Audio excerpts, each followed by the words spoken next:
क्या मसीही को राखी बंधवानी चाहिए? प्रेम, परंपरा और विश्वास के बीच बाइबल क्या कहती है? एक सवाल जो हर मसीही को खुद से पूछना चाहिए। आप सभी को मेरा जय मसीह की। मैं हूं पास्टर आशा राय और आप सबका वेलकम करती हूँ मैं praise Jesus TV YouTube channel पर। आज मैं आपसे एक ऐसा सवाल पूछना चाहती हूँ मेरे प्रियो, जिस पर बहुत से लोग शायद तुरंत कहेंगे कि इसमें गलत क्या है, ये तो भाई बहन के प्रेम का त्योहार है। लेकिन आज हम भावनाओं से नहीं, परमेश्वर के वचन से इस सवाल को समझेंगे। सवाल है, क्या एक मसीही को राखी बंधवानी चाहिए? क्या राखी केवल भाई बहन के प्रेम का प्रतीक है, या इसके साथ जुड़े धार्मिक कर्मों पर भी हमें ध्यान देना चाहिए? आज का संदेश किसी धर्म या किसी व्यक्ति के विरुद्ध नहीं है। हम किसी का अपमान नहीं करेंगे, किसी धर्म का अपमान नहीं कर रहे। हम अपने गैर मसीह परिवार के लोगों से नफरत नहीं करेंगे, बल्कि हम ये समझेंगे कि मसीह का अनुयायी अपने जीवन में किन बातों में भाग ले सकता है और किन बातों में अपनी आत्मिक सीमा बनाए रखनी चाहिए। सबसे पहले, बाइबल में राखी का नाम नहीं है मेरे प्रियो। ये बात बिल्कुल स्पष्ट होनी चाहिए आपको। बाइबल में राखी के बारे में कोई सीधा आदेश नहीं है कि राखी बांधो या मत बांधो। इसलिए हमें कोई ऐसा वचन नहीं बोलना चाहिए जो बाइबल में लिखा ही नहीं। लेकिन बाइबल हमें इससे भी गहरी बात सिखाती है। हर काम के पीछे उसका अर्थ और उसमें हमारी आत्मिक भागीदारी मायने रखती है। 1 कुरिन्थियों 10:31 कहता है, तुम चाहे खाओ, चाहे पियो, चाहे जो कुछ करो, सब कुछ परमेश्वर की महिमा के लिए करो। हालेलुया। इसका अर्थ है कि मसीही जीवन में सवाल केवल ये नहीं है कि क्या मैं ये कर सकता हूं, गौर कीजिएगा, बल्कि सवाल क्या मैं ये काम परमेश्वर की महिमा के लिए कर रहा हूं। असली मुद्दा राखी नहीं है, इसका आत्मिक अर्थ हमें समझना है। मान लीजिए कोई व्यक्ति केवल एक धागा देखकर कहता है कि ये तो बस धागा है, ठीक है, और तो कुछ नहीं है। लेकिन अगर उसी धागे के साथ कोई धार्मिक विश्वास, कोई पूजा, कोई मंत्र, कोई तिलक, कोई आरती या किसी दूसरे देवता से सुरक्षा की प्रार्थना जुड़ी हुई है, तो मामला फिर बदल जाता है। क्यों? क्योंकि मसीही केवल वस्तु को नहीं देखता, वो ये भी देखता है कि उस कर्म का अर्थ क्या है। 1 कुरिन्थियों 10:14 में पौलुस कहता है, इसलिए हे मेरे प्रिय, मूर्ति पूजा से बचे रहो। ध्यान दीजिएगा, इस वचन को स्किप मत कीजिएगा, शेयर कर दीजिए इस वचन। पौलुस ये नहीं कह रहा था कि हर वस्तु से डरकर भागो, वो कह रहा है मूर्ति पूजा से दूर रहो। इसलिए हमें किसी वस्तु को अंधविश्वास से पवित्र भी नहीं बनाना चाहिए और बिना समझे उसे सामान्य भी नहीं मान लेना चाहिए। सबसे बड़ा जो सवाल कि मेरी सुरक्षा किससे है, अब यह संदेश थोड़ा गंभीर हो जाता है। समझना ध्यान से, इसको सुनिएगा ध्यान से, कि राखी की जो परंपरा है उसमें भाई की रक्षा और सुरक्षा का भाव जुड़ा हुआ हो सकता है। लेकिन एक मसीही का विश्वास क्या कहता है? मेरी अंतिम सुरक्षा किसी धागे में नहीं है, मेरी सुरक्षा यीशु मसीह में है। भजन संहिता 121 उसका 7 वचन कहता है कि यहोवा सब विपत्ति से तेरी रक्षा करेगा, वो तेरे प्राण की रक्षा करेगा। अब सोचिए, अगर मैं राखी इसलिए बंधवा रहा हूं क्योंकि मैं मानता हूं कि ये धागा मुझे बुरी शक्ति से बचाएगा, तो मेरा भरोसा कहां चला गया? मसीह पर या धागे पर? यह असली सवाल है, आपको सोचना है इस बारे में, क्योंकि हमारा विश्वास ये नहीं है कि कोई धागा हमें बचाता है। हमारा विश्वास है कि मेरा उद्धारकर्ता यीशु है। हालेलुया। मेरी रक्षा करने वाला परमेश्वर है। हालेलुया। मेरी आशा मसीह में है। हालेलुया। चौंकाने वाली बात, अच्छी भावना भी हर धार्मिक कर्म को सही नहीं बना सकती मेरे प्रियो। किसी काम के पीछे प्रेम होना अच्छी बात। भाई अपनी बहन से प्रेम करता है, बहन अपने भाई से प्रेम करती है, ये प्रेम गलत नहीं है। लेकिन बाइबल हमें सिखाती है कि अच्छा उद्देश्य होने से हर धार्मिक कर्म अपने आप सही नहीं हो जाता। कई बार इंसान कहता है कि मैं तो बस परिवार के लिए कर रहा हूं, मैं तो बस उनकी खुशियों के लिए कर रहा हूं, ये खुश रहे। लेकिन परमेश्वर पूछ सकता है, क्या तुम मेरे लिए कर रहे हो? क्या तुम मेरी महिमा के लिए कर रहे हो? निर्गमन 20 उसका 3 में परमेश्वर कहता है, तू मुझे छोड़ दूसरों को ईश्वर करके ना मानना। मसीह के जीवन में पहली जगह परिवार की नहीं है, परमेश्वर की। हालेलुया। पहली जगह समाज की नहीं है, मसीह की है।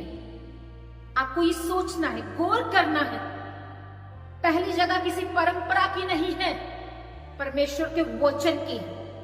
आप किसको इंपॉर्टेंस दे रहे हैं? आप परमेश्वर को दे रहे हैं या किसी इंसान को इंपॉर्टेंस दे रहे हैं? हालेलुया। आपको ये सोचना, ये गौर करना है कि क्या इसका मतलब है कि मसीह अपने परिवार से प्रेम नहीं करेगा? नहीं, ऐसा नहीं, बिल्कुल भी नहीं।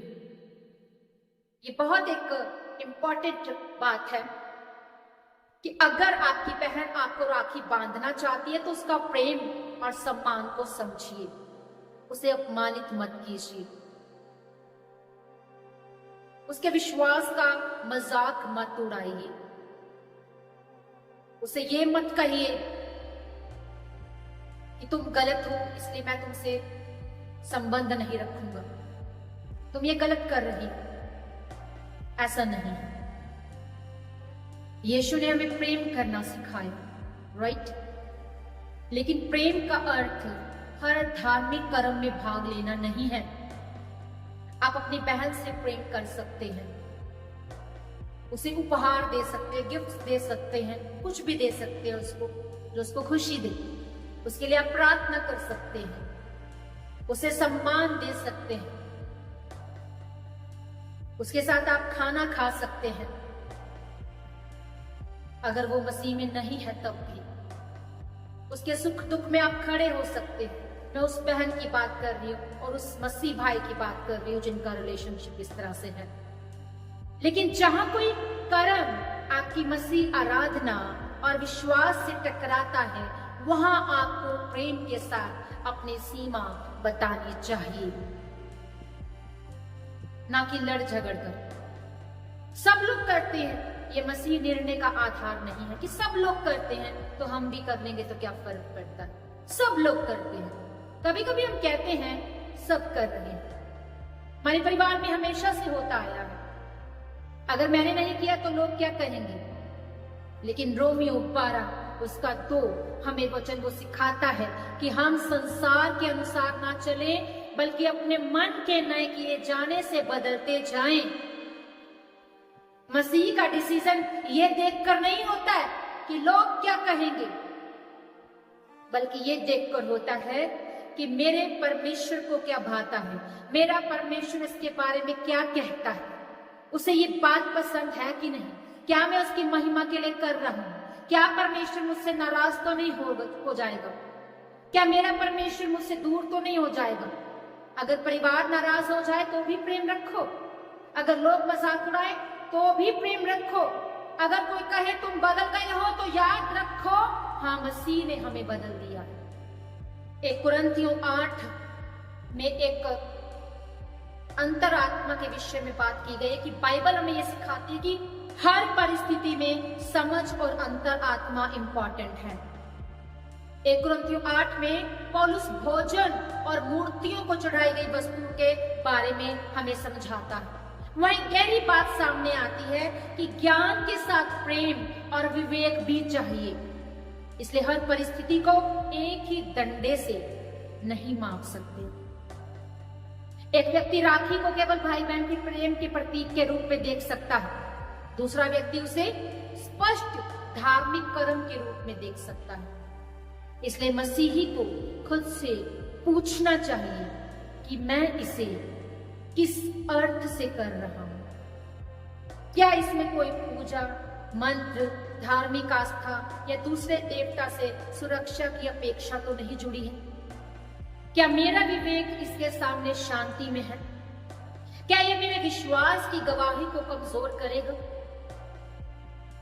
अगर राखी के साथ पूजा, तिलक या दूसरे देवता की धार्मिक क्रिया हो तो ये सवाल है कि अगर हो तो, या हमें और स्पष्ट होना चाहिए।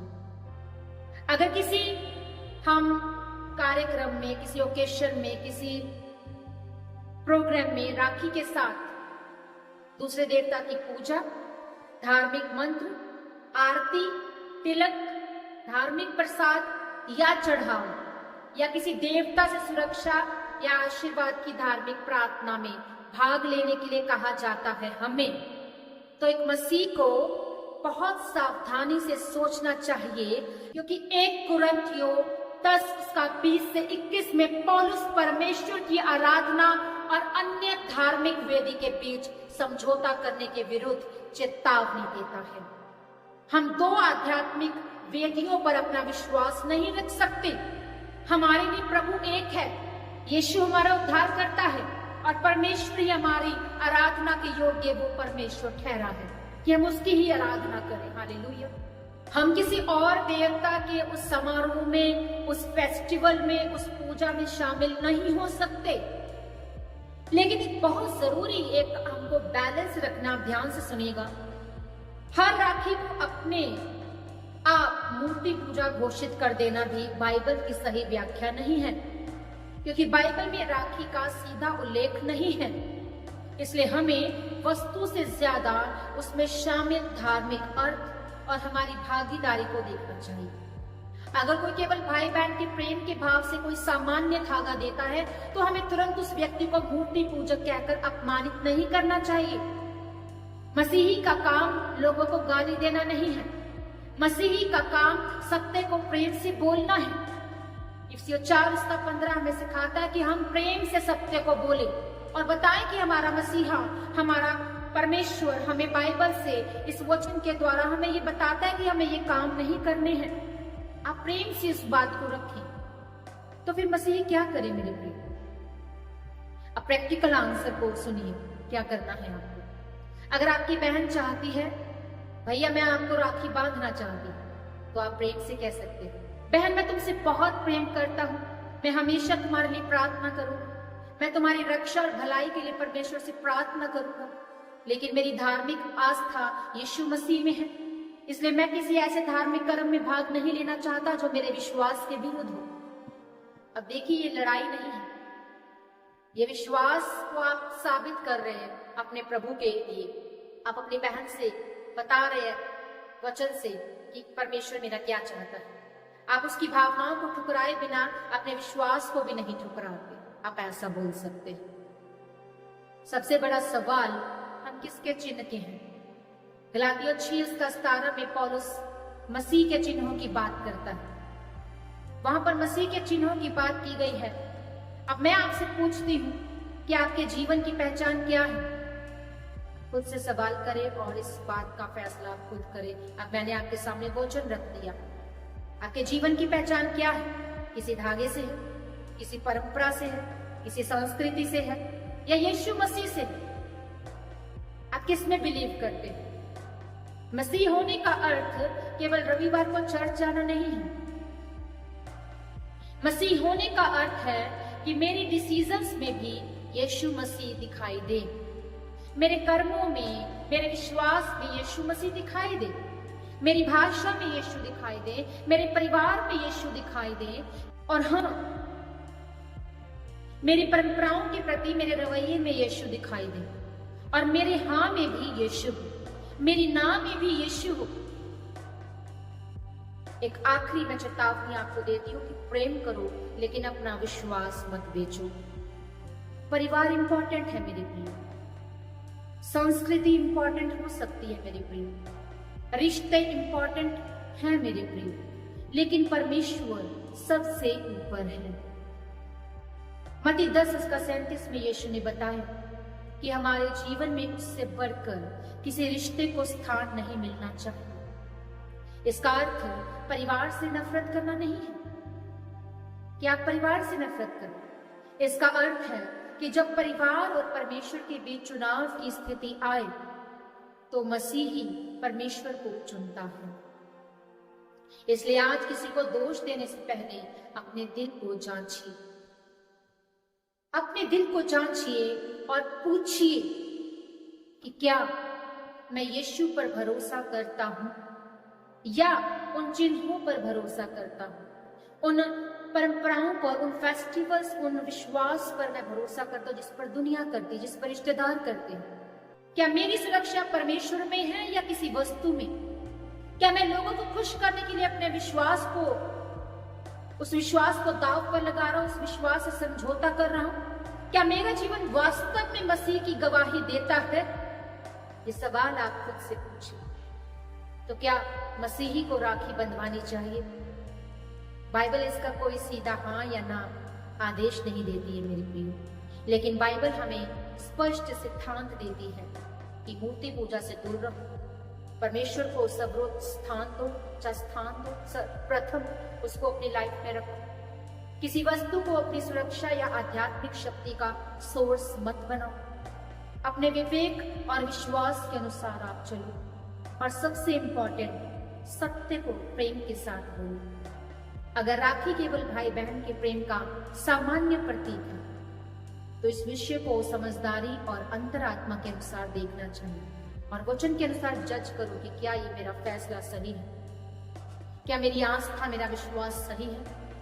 लेकिन अगर उसके साथ ऐसी धार्मिक भागीदारी जुड़ रही है तो दूसरे देवता की पूजा, आराधना या आध्यात्मिक सुरक्षा उस पर भरोसा करने की ओर ले जाती है। तो एक मसीही को वहां सम्मान के साथ लेकिन स्पष्ट रूप से अपनी सीमा रखनी चाहिए, क्योंकि मेरा भरोसा धागे में नहीं, मेरा भरोसा यीशु में है। मेरी सुरक्षा किसी वस्तु में नहीं, मेरी सुरक्षा प्रभु में है। मेरी पहचान किसी धार्मिक रस्मों रिवाजों में नहीं, मेरी पहचान मसीह में है। और याद रखिए, रिश्ते मत तोड़िए लेकिन अपने विश्वास को भी मत तोड़िए। हालेलुया। आइए हम प्रार्थना करेंगे और इस प्रार्थना को रिसीव कीजिएगा। बोले, हे स्वर्ग के पिता, हमें बुद्धि दे कि हम परंपरा और विश्वास के बीच सही अंतर समझ सके। हमें ऐसा हृदय दे जो हर व्यक्ति से प्रेम करे लेकिन तेरे वचन से समझौता न करे। हमारी सुरक्षा, हमारी आशा और हमारा भरोसा केवल यीशु मसीह में बना रहे। हमें ऐसा जीवन दे कि हमारे परिवार और संसार के लोग हमारे व्यवहार में मसीह का प्रेम देखें। हमारे विवेक को शुद्ध कर और हमें सत्य में स्थिर कर, यीशु मसीह के नाम में, आमीन। तो भाई बहन से प्रेम करना मत छोड़ो, लेकिन प्रेम के नाम पर अपने विश्वास से समझौता भी मत करो। प्रभु आप सबको आशीषित करे इस वचन के द्वारा। और अगर आप इस चैनल पर नए हैं तो चैनल को सब्सक्राइब कर सकते हैं, बेल आइकन को प्रेस कर सकते हैं for the upcoming notification. So God bless you everyone. सभी को जय मसीह।